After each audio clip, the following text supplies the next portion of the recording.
the most feared man in the city, had a terrifying secret. His newborn son was tearing his empire apart from the inside with relentless, agonizing screams.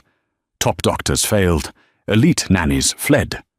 But when a desperate, debt-ridden nurse crossed his threshold, she silenced the heir by committing absolute treason. Matteo Bianchi did not bleed. He made others bleed. As the undisputed head of the Bianchi syndicate, he controlled the Boston seaboard with an iron fist and a heart entirely encased in ice. His enemies whispered that he was a machine, a phantom who never slept, never hesitated, and never felt. But for the past 14 days, the cold, impenetrable fortress of the Bianchi estate had been brought to its knees by a 6-pound dictator. Baby Leo. The wailing echoed through the sprawling, 30-room mansion like a siren, piercing through mahogany doors and bulletproof glass. It was not the standard, fussy cry of a newborn. It was a visceral, blood-curdling scream that stripped the nerves of every hardened killer in the compound. The baby cried when he was fed. He cried when he was bathed. But most of all, he screamed in sheer, unadulterated agony the second anyone, including Matteo himself, tried to hold him.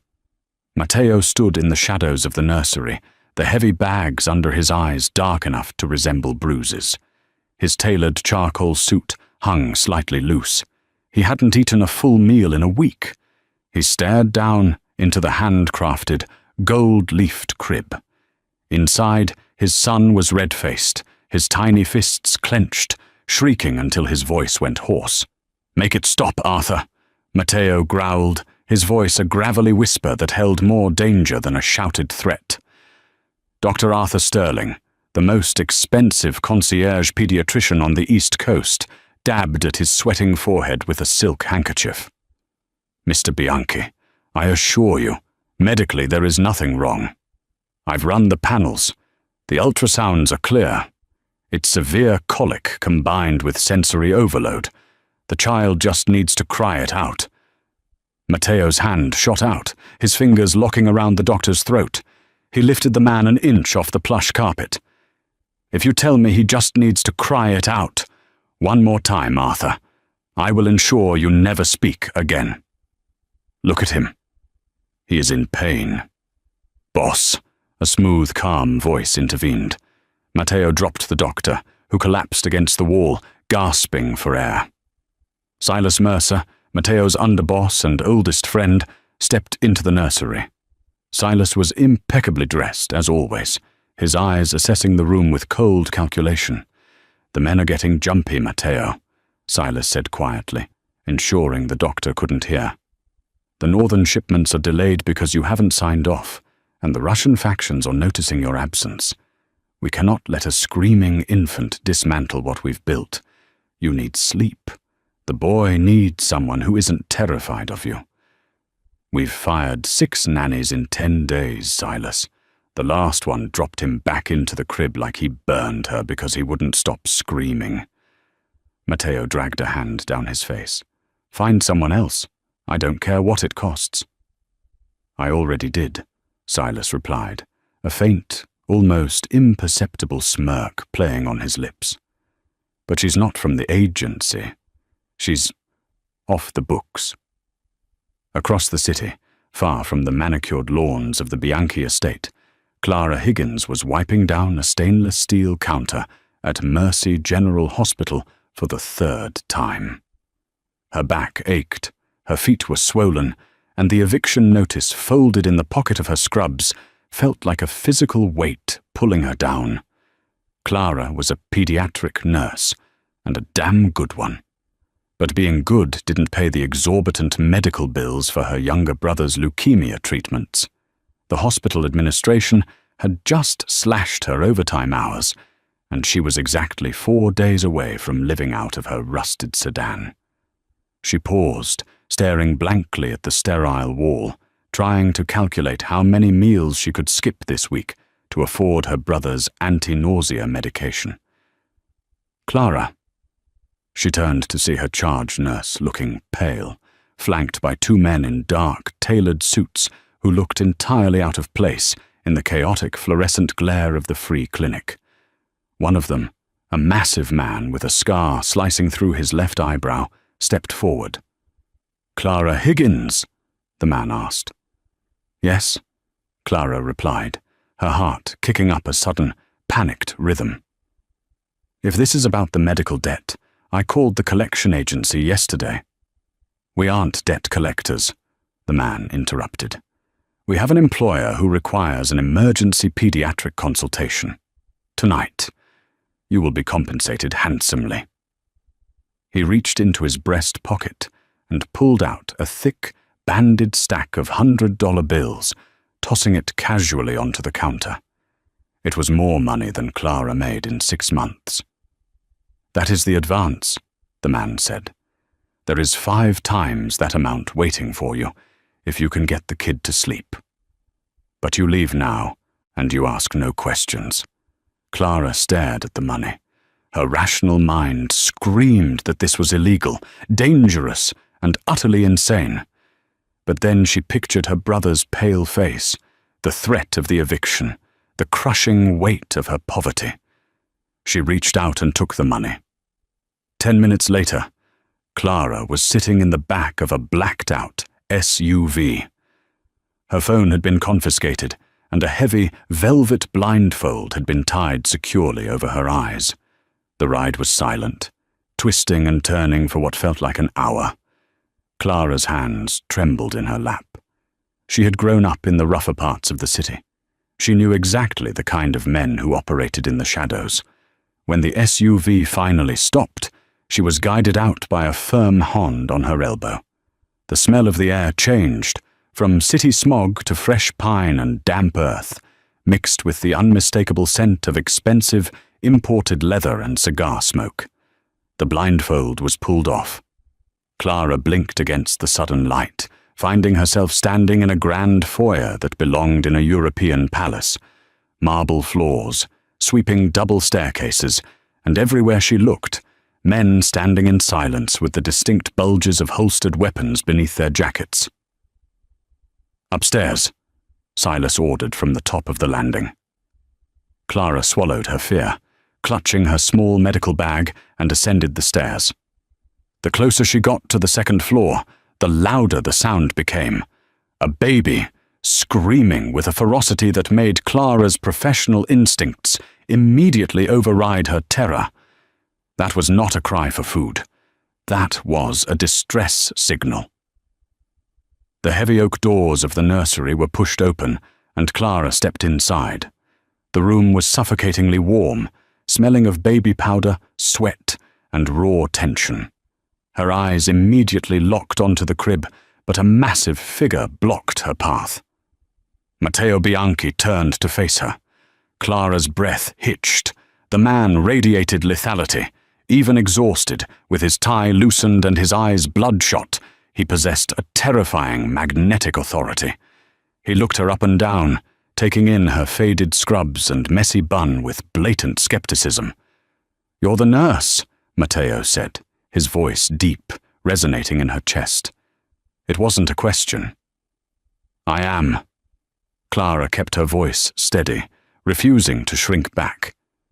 "And you are the father who needs to step away from the crib." The entire room went dead silent. Dr. Sterling gasped. The 2 armed guards by the door instantly shifted, their hands dropping to their waists. Silas Mercer narrowed his eyes from the corner. No one spoke to the Don that way. No one gave him orders in his own home. Matteo's jaw tightened. "Excuse me?" "You are radiating stress," Clara said, her eyes meeting his dark, furious gaze without flinching. "Babies are highly empathetic to cortisol levels. You are towering over him, surrounded by men with guns, and this room is practically vibrating with anxiety. Step away." For a long, agonizing second, Matteo looked as though he might order his men to drag her out into the woods. Instead, he took a single, slow step backward. Clara immediately moved past him, dropping her bag onto a velvet ottoman. She approached the crib.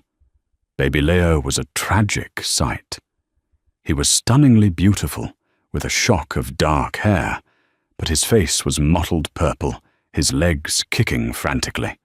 He was dressed in a magnificent, vintage silk christening gown, an heirloom piece heavily embroidered with silver thread. "When did this start?" Clara asked, leaning over the crib, keeping her voice low and melodic. 14 days ago, Matteo answered grimly from behind her. "The day he was brought home from the hospital. He cries when he is still, but the moment anyone picks him up, he screams like he's being tortured."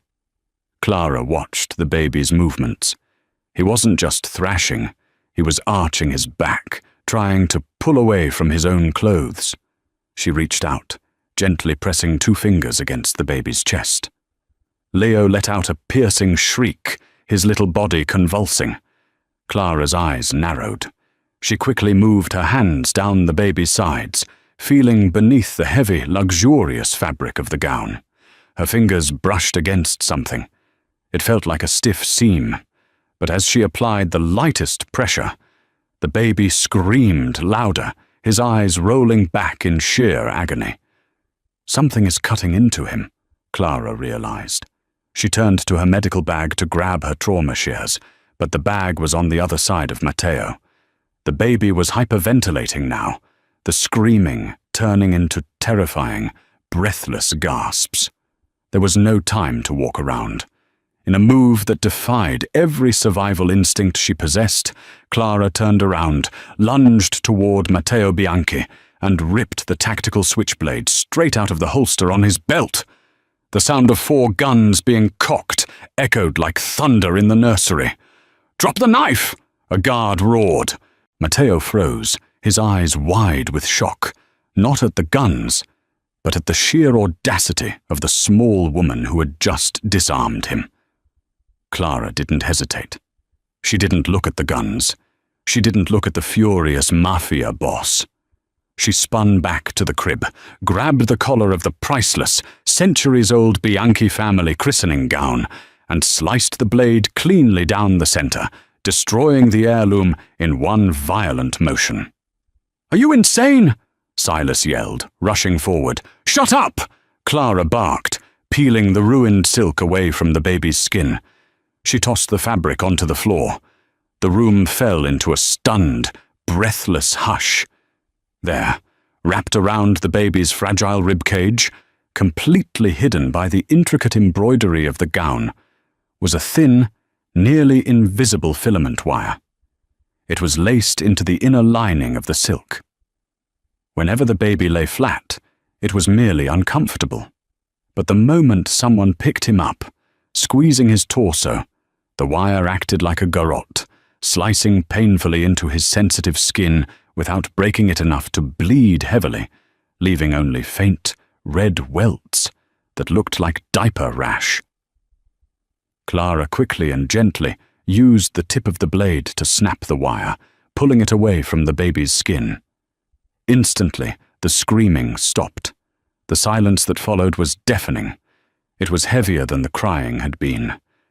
Baby Leo let out a long, shuddering sigh. His little fists unclenched. His eyes fluttered, heavy with 2 weeks of sleep deprivation, and within seconds, his chest began to rise and fall in a steady, peaceful rhythm. He was asleep. Clara exhaled a shaky breath, placing the switchblade gently on the edge of the crib. She turned around to face the room. The guards slowly lowered their weapons, staring in disbelief. Dr. Sterling looked as though he might faint. But it was Matteo who held her attention. The Don was staring at the severed wire on the mattress, and then his gaze slowly lifted to Clara. The exhaustion in his eyes had vanished, replaced by something entirely different.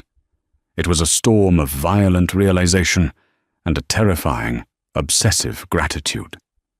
"That gown," Matteo whispered, his voice dangerously soft, "was a gift, given to my son on the day he came home." "Whoever gave it to him," Clara said, wiping a bead of sweat from her brow, was trying to torture him, and by extension, torture you.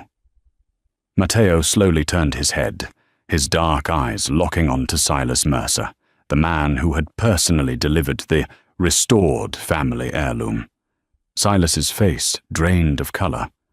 Clara had just silenced the baby. But she had also just ignited a Mafia war, right there in the nursery. And the way Matteo Bianchi was looking at her, she knew with absolute certainty. He was never going to let her leave.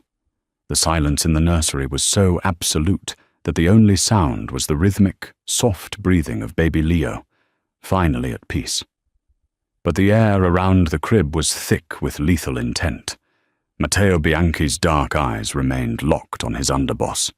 Silas Mercer, a man who had stood shoulder to shoulder with Matteo for 2 decades, swallowed hard. The color had completely drained from his perfectly shaved face.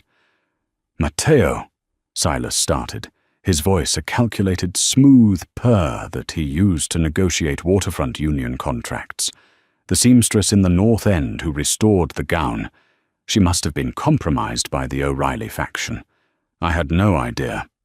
"Do not insult my intelligence, Silas," Matteo interrupted, his voice dropping an octave, rumbling with a terrifying, contained fury.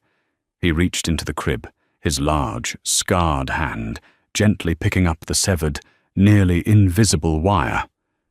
He held it up to the light. "This isn't a seamstress's mistake. This is micro-braided titanium. It's a tactical garrote wire, the kind used by the Volkov Bratva in their diamond mines in Yakutsk, Siberia." Silas's eyes darted toward the door, calculating the distance between himself and the 2 armed guards. Clara, still standing inches from the crib, felt the blood freeze in her veins. She had grown up poor, scrubbing floors to survive. But she wasn't stupid. She knew she was standing in the crossfire of a Mafia execution. As a woman who had always relied on her faith to survive the darkest corners of her life, a proverb echoed in her mind. When justice is done, it brings joy to the righteous, but terror to evildoers. Terror was exactly what was etched onto Silas's face. "You sold out the northern shipping routes to the Russians, didn't you?" Matteo stepped forward, completely ignoring the fact that Silas was inching his hand toward the holster beneath his jacket. "And you knew I wouldn't sign the transfer papers if I was focused. So you partnered with the Volkovs. You decided to drive me insane by torturing my infant son." "He's a weakness, Matteo," Silas suddenly snapped, the smooth facade shattering. He drew his weapon with lightning speed, but he didn't aim it at Matteo. He aimed it straight at Clara. "Don't move," Silas hissed, grabbing Clara roughly by the shoulder and pulling her back against his chest, pressing the cold steel of a 9mm pistol to her temple. "You all drop your weapons, or the nurse's brains paint the walls." The guards froze. Matteo's jaw locked, his eyes burning with a demonic intensity. Clara's heart hammered against her ribs like a trapped bird. She could smell the expensive cologne and cold sweat radiating off Silas. But Clara was an underdog who had fought for every scrap she had ever earned. She thought of her little brother, Tommy, lying in a bed at the Dana-Farber Cancer Institute, waiting for her to pay his medical bills. She refused to die in a billionaire's mansion. Clara let her knees buckle entirely, dropping her dead weight. Caught off guard by her sudden collapse, Silas stumbled forward, his grip on her shoulder slipping. As she dropped, Clara grabbed her heavy, steel-plated trauma shears from the edge of the crib and drove them backward, burying the blunt tips deep into Silas's thigh. Silas screamed, his gun firing wildly into the ceiling. Before Silas could recover, Matteo was on him. The Don moved with the terrifying speed of an apex predator. He ripped the gun from Silas's hand, slammed the butt of the weapon into the traitor's jaw, and kicked his shattered knee. Silas crumpled to the floor, gasping and spitting blood. "Take him to the basement," Matteo ordered the guards, his chest heaving. Keep him alive. I have questions about our friends in Siberia." As the guards dragged a pleading Silas out of the room, Matteo turned to Clara. She was sitting on the floor, shaking violently, her hands covered in a fine sheen of sweat. Matteo knelt in front of her. The monster who had just dismantled a man with his bare hands reached out, his touch shockingly gentle, and pulled Clara to her feet. "Are you injured?" he asked, his dark eyes scanning her face. I'm fine," Clara whispered, her voice trembling. She looked toward the crib. Miraculously, despite the gunshot, baby Leo had only stirred, let out a soft whimper, and fallen back into a deep, exhausted sleep. "I need to go home. I did my job. My brother needs me." Matteo looked down at his sleeping son, an emotion crossing his hardened face that looked suspiciously like awe. Then he looked back at the exhausted, debt-ridden nurse who had just saved his heir and taken down his greatest enemy. "You aren't going anywhere, Clara," Matteo said softly, the command absolute. "You are the only person who figured it out. You are the only person my son trusts. The Volkovs will know their plan failed, and they will know who ruined it. If you walk out those doors, you are a dead woman." "I have a brother," Clara cried, tears finally spilling over. "He has leukemia. He's at Dana-Farber. I can't just disappear." "Give me his name," Matteo replied, wiping a tear from her cheek with his thumb. "As of this second, the Bianchi family owns his medical debt. He will be moved to the finest private suite in the city with a 24-hour security detail. But you stay here, with me." 2 months passed. The sprawling Bianchi estate had transformed from a fortress of anxiety into something that faintly resembled a home. Clara was no longer the exhausted, starving nurse from the free clinic. Dressed in soft, elegant cashmere, she had taken over the entire East Wing. Her brother, Tommy, was in full remission, his treatments fully funded by a series of anonymous shell corporations tied to Matteo's empire. But the biggest change was the undeniable, burning tension between Clara and Matteo. Matteo was a man of the shadows, a ruthless syndicate boss who dealt in violence. Yet, when he stepped into the nursery, he became a different man. Clara watched him sit in the rocking chair, his massive frame dwarfing the furniture, gently reading to Leo. She saw the way his eyes followed her every movement, filled with a fierce, territorial possessiveness that made her breath catch. She was falling in love with a monster who treated her like a queen. One evening, a blizzard hit the Boston coast, burying the estate under 2 feet of snow. The howling wind outside masked the sound of the perimeter alarms being quietly deactivated. Clara was in the library, holding a sleeping Leo to her chest. She was reading her worn pocket Bible, finding comfort in the scriptures. The light shines in the darkness, and the darkness hasn't overcome it. She traced the words, praying for Matteo's soul, hoping that the love she saw in his eyes could eventually pull him from the criminal underworld. Suddenly, the heavy oak doors of the library slammed open. Matteo stood there, covered in snow and blood, an assault rifle gripped in his hand. "They're here," he breathed, his eyes wild. "The Volkovs! They sent a hit squad from Yakutsk. They breached the western gate." Before Clara could react, the sound of shattered glass echoed from the hallway, followed by the deafening roar of automatic gunfire. Hard karma had come knocking, and the Siberian assassins were intent on leaving no survivors. "Into the panic room! Now!" Matteo commanded, grabbing Clara's arm and shoving her behind a massive bookshelf that swung open to reveal a reinforced steel door. "Matteo, no! You can't fight them alone!" Clara screamed, clutching the baby tightly. "I am not letting the men who tortured my son take another breath on this earth," Matteo growled. He leaned in, crashing his lips against hers in a searing, desperate kiss. It tasted of blood, snow, and a promise. Keep him safe, Clara. Keep my heart safe. He shoved her inside and sealed the heavy steel door. For 2 agonizing hours, Clara sat in the dark, windowless room, rocking Leo as muffled explosions and gunfire shook the foundations of the mansion.